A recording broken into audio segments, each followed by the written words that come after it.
La démocratie suisse est à beaucoup d'égards unique au monde, mais peu de gens comprennent vraiment comment elle fonctionne, donc parlons-en. La première particularité de la Suisse, là où elle est pour la première fois unique au monde, c'est dans sa structure exécutive.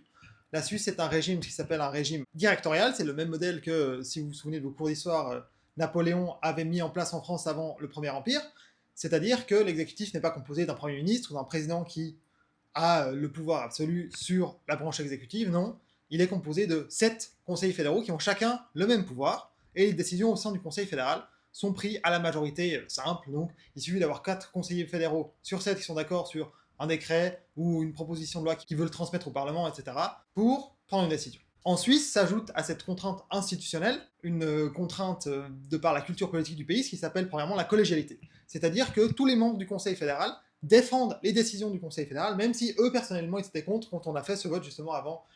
à la majorité pour prendre une décision. C'est pour ça que beaucoup de conseillers fédéraux de certains partis, avant qu'ils sont élus au Conseil fédéral, disent des positions sur certains sujets, et après, une fois qu'ils sont au Conseil fédéral, peut-être qu'ils se retrouvent dans la minorité au sein du Conseil fédéral, mais de par le principe de collégialité, ils vont quand même défendre cette position, même si, personnellement, ils sont contre. Cette collégialité, elle est assez renforcée par tout le système politique suisse, étant donné que en 2003, quand Blocher il avait mis pas mal à mal cette collégialité en critiquant ouvertement des décisions du Conseil fédéral, bah, il ne sait pas faire élire, et c'est une des rares fois en Suisse où un Conseil fédéral ne sait pas faire élire.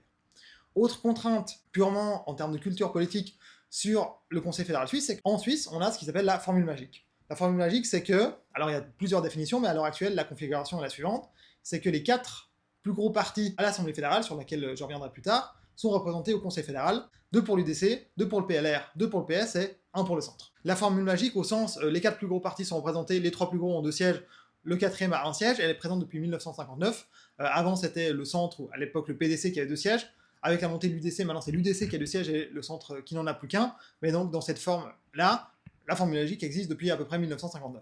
Avant 1959, il y avait déjà un peu des présages de cette forme de gouvernement, étant donné qu'il y a eu des gouvernements de coalition où, même si ce n'était pas strictement nécessaire à l'élaboration du Conseil fédéral pour avoir une majorité à l'Assemblée fédérale, le gouvernement en place, donc notamment le PLR et le PDC à l'époque, avait déjà ramené les socialistes pour essayer d'apaiser les relations politiques, ou alors le PLR et le PDC avaient amené l'UDC pour faire une grande coalition bourgeoise contre la montée du PS, ou encore avant ça, quand, au 19e siècle, c'était les libéraux radicaux qui dominaient le Conseil fédéral, qui avaient les 7 sièges, bah, ils avaient déjà ramené l'opposition de l'époque, qui était les chrétiens démocrates, dans le Conseil fédéral, afin de nouveau apaiser un peu la politique, surtout avec les outils de référendum et d'initiatives populaires sur lesquels je reviendrai aussi. En termes législatifs, la Suisse a un parlement bicaméral, le Conseil national qui représente le peuple, et le Conseil des États qui représente les cantons. Le Conseil des États est modélé sur le modèle un peu du Sénat américain, c'est-à-dire que chaque canton a 2 conseillers aux États, à part les demi-cantons qui n'en ont que un, et ce sont les cantons qui régissent comment ces conseillers aux États sont élus. Dans la plupart des cantons, ce qui se passe, c'est que les conseillers aux États sont élus au scrutin majoritaire uninominal à 2 tours, mais c'est pas comme en France où c'est les top 2 qui arrivent au 2e tour, c'est juste les candidats décident de se retirer ou pas avant le 2e tour pour voir s'ils ont une chance ou pas. Et il y a un 2e tour quand personne a 50% des voix au 1er tour. La seule exception à ça, c'est le canton de Neuchâtel et je crois le canton du Tessin, qui élisent encore leurs conseillers aux États au scrutin proportionnel. Aucun canton n'envoie des conseillers aux États nommés par exemple le gouvernement ou par le parlement du canton, comme ils auraient très bien le droit. Le Conseil national, lui, il est élu depuis 1909 au scrutin proportionnel, avec les circonscriptions qui sont les cantons. Donc c'est-à-dire les petits cantons, ils envoient que 1, 2 ou 3 députés, et donc le scrutin n'est pas vraiment proportionnel, c'est plus des scrutins majoritaires, tandis que les grands cantons, comme le canton de Vaud, le canton de Zurich, le canton de Zurich, il envoie 36 députés, et donc ça c'est vraiment un scrutin proportionnel qui se fait au sein même du canton. La manière dont fonctionne la proportionnelle en Suisse est un peu particulière contrairement aux autres pays qui utilisent la proportionnelle, parce que la plupart des pays utilisent une proportionnelle à liste fermée. C'est-à-dire que l'ordre de la liste est déterminé par les cadres du parti ou par le parti qui présente la liste à l'élection, et donc si cette liste elle obtient 4 sièges sur 10, et ben, ce seront les 4 premiers noms qui seront élus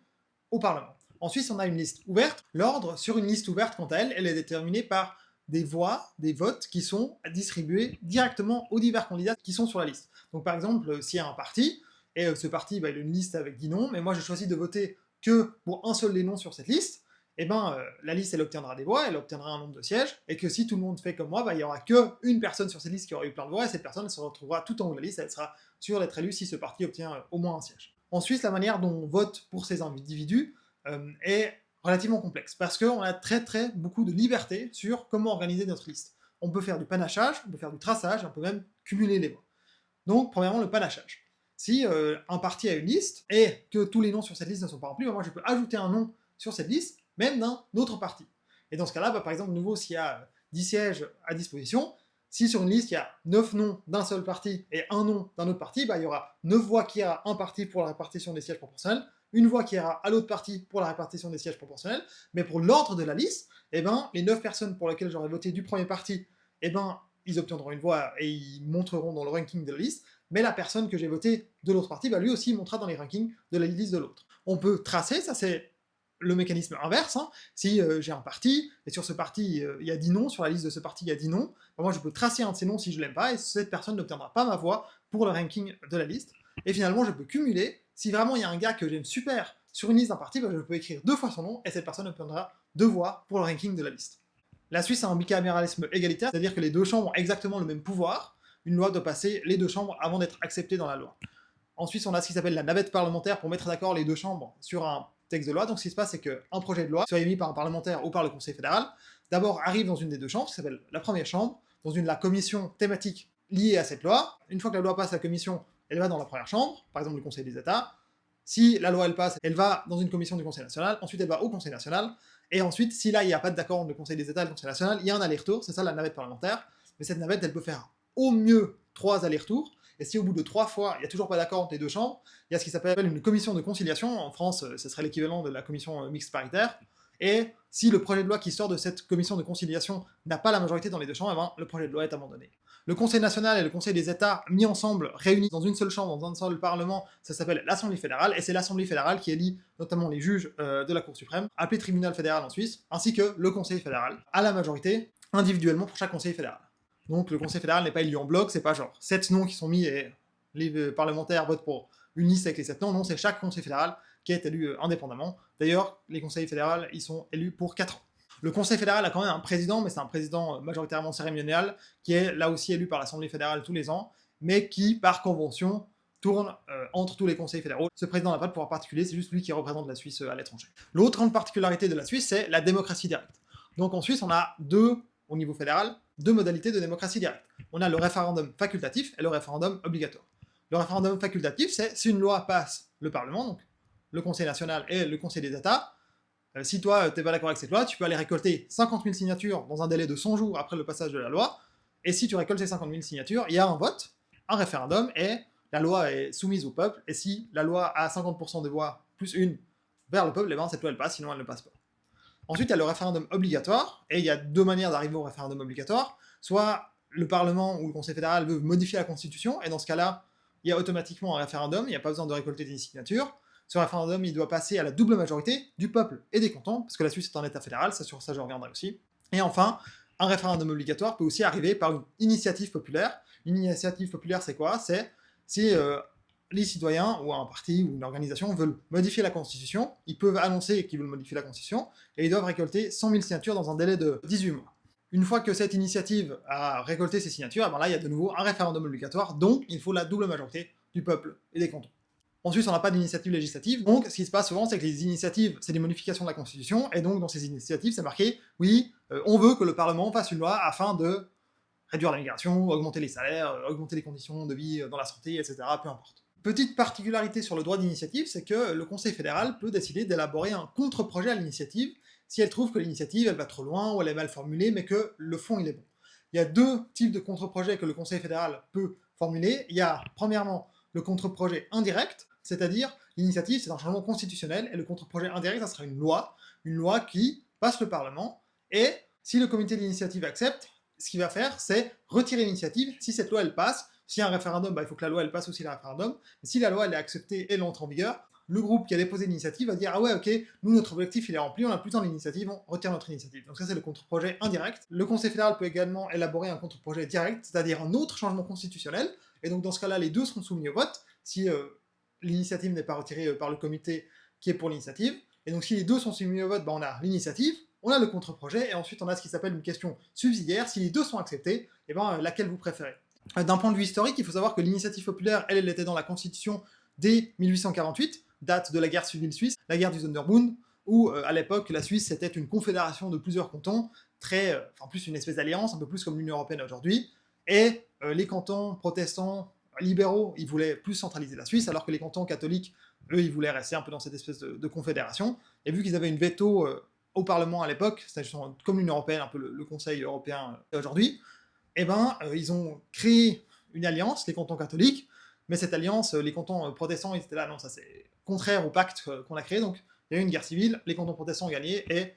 ils ont instauré la constitution qu'on a encore aujourd'hui. Il y a des choses qui n'ont pas changé depuis l'époque, selon l'initiative populaire, le Conseil fédéral, qui a encore exactement la même forme qu'en 1848, mais vu qu'il fallait quand même cohabiter avec les cantons qui avaient perdu la guerre civile, et ben cette constitution de 1848 avait quelques compromis, notamment l'aspect fédéral, par exemple le fait qu'il y ait 2 conseillers aux États par canton, comme ça les petits cantons catholiques, bah, ils n'allaient pas se faire submerger non plus. Et c'est grâce à cette initiative populaire que, par exemple, on a eu la proportionnelle au Conseil national, parce qu'avant 1909, était élu au suffrage majoritaire. Ce qui avantageait énormément les libéraux qui ont dominé la politique suisse pendant tout le 19e siècle. Si on regarde un peu la chronologie des conseils fédéraux, eh ben, les libéraux avaient 7 des 7 conseils fédéraux jusque, justement, à peu près fin des années 1800. Cet aspect fédéral m'amène donc à l'aspect du fédéralisme suisse, qui est un État fédéral, bah, comme d'autres États fédéraux, l'Allemagne, les États-Unis, etc. La subdivision fédérale s'appelle les cantons, il y a 26 cantons en Suisse, là-dedans sont inclus certains demi-cantons, et donc ces cantons, c'est des États fédéraux, donc ils ont une constitution propre, ils ont une grande autonomie, ils ont une autonomie législative, ils peuvent faire des lois, ils peuvent avoir des constitutions propres, mais comme dans beaucoup d'États fédéraux, eh ben, les cantons ont choisi de basiquement copier la constitution fédérale, et donc dans tous les cantons, il y a un exécutif collégial. La seule différence, c'est que l'exécutif collégial dans tous les cantons, il est élu par le peuple, la plupart du temps au suffrage majoritaire, à part au Tessin. Mais après, il y a quelques variations. Il y a certains exécutifs, c'est 5 membres, certains c'est 7, certains ont des mandats pour 4, certains ont des mandats pour 5. La dernière subdivision de la Suisse, c'est la subdivision communale. C'est une subdivision classique là aussi. 3 niveaux, à part en France où ils en ont 4, mais eux ils sont bizarres, mais comme dans tous les pays autres, il y a 3 niveaux de subdivision territoriale. Et les communes, bah, vu qu'elles sont régies par le droit cantonal, et dans certains cantons, les communes ont une haute indépendance, et dans d'autres, ils en ont beaucoup moins. La démocratie directe, elle se fait également au niveau cantonal et au niveau communal, donc dans tous les cantons, on a au moins l'initiative populaire, au moins le référendum facultatif, mais il y a dans certains cantons que ça va plus loin, certains cantons ont même le référendum financier, où on peut faire par exemple référendum contre le budget, certains cantons ont l'initiative législative, où le peuple peut directement proposer une loi, et dans certains cantons, ils ont encore la Landsgemeinde, c'est-à-dire la pratique ancestrale, où tout le monde se réunit au centre du village et vote à main levée sur les offices exécutifs ou sur les textes de loi. L'ordre judiciaire en Suisse, lui, il est assez classique, sauf que vu que c'est un État fédéral, eh ben, il y a un peu 2 ordres séparés. Il y a les crimes cantonaux qui sont jugés au sein des cantons avec première instance, deuxième instance, Cour suprême cantonale, et les crimes fédéraux qui eux sont jugés première instance et je crois directement au tribunal fédéral. Le tribunal fédéral, les juges du tribunal fédéral sont élus par l'Assemblée fédérale. On n'a pas une grande déconnexion entre le politique et le judiciaire en Suisse, étant donné que les juges du tribunal fédéral doivent appartenir à un parti, et on respecte à peu près aussi la formule magique au sein du tribunal fédéral. Les juges du tribunal fédéral sont élus pour 6 ans. Et donc, il y a une certaine pression politique sur eux, mais pour l'instant, on n'a pas encore eu les dérives en Suisse, comme ce qui se passe aux États-Unis, où par exemple, là, les juges de la Cour suprême, eux, sont clairement hyper politisés. En Suisse, on a quand même encore une certaine modération dans le tribunal fédéral et un certain esprit du consensus. Heureusement. Une des raisons potentielles pourquoi les juges du tribunal fédéral en Suisse sont potentiellement pas autant polarisés que ce qu'ils le sont aux États-Unis, c'est que le tribunal fédéral est composé de 40 juges, plus 19 juges suppléants. Donc c'est pas comme à la Cour suprême américaine où il n'y en a que 9, et donc il y a des votes pivots, il y a des swing votes, etc. En plus du fait que la Suisse, il y a plus de partis que à la Cour suprême américaine qui sont représentés au tribunal fédéral, parce que la Cour suprême il y en a 2, et puis chez nous en Suisse il y en a tous au Conseil national, donc je crois que c'est une dizaine. Petite différence en Suisse qu'on a par rapport à la plupart des pays, c'est que le tribunal fédéral ne